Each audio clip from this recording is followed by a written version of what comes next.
Salut, c'est Marc-André de Lesage. On est à Montréal-Ouest aujourd'hui.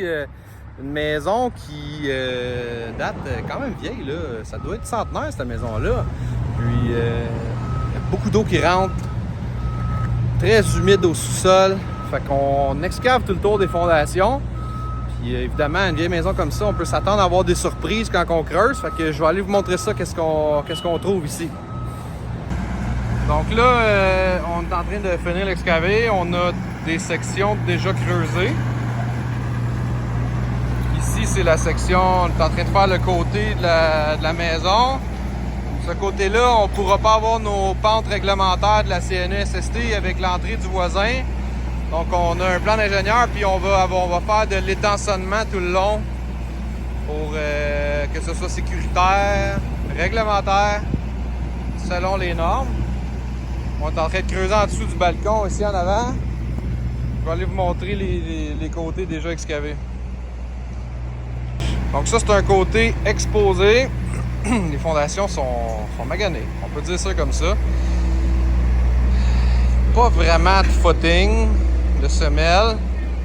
On va aller voir là-bas, on va le voir mieux, là. Les semelles sont faites en roche. Très inégales. Il y a des trous.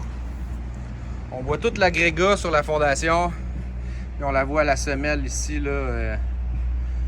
L'eau rentre là, comme une passoire. Donc, ce qu'on va devoir faire, parce qu'on ne peut pas appliquer notre membrane sur une fondation inégale comme ça, là, on va devoir bâtir un coffrage en avant. Donc, on va aller mettre des ancrages dans la fondation, un treillis métallique, puis on va couler un 4 pouces de béton en avant de ça, pour avoir une surface lisse et uniforme, puis on va aller recouler une semelle de fondation. Je vais vous montrer la progression des travaux. Et en arrière, il y a un agrandissement qui a été rajouté à un moment donné, puis ils l'ont fait en bloc de béton.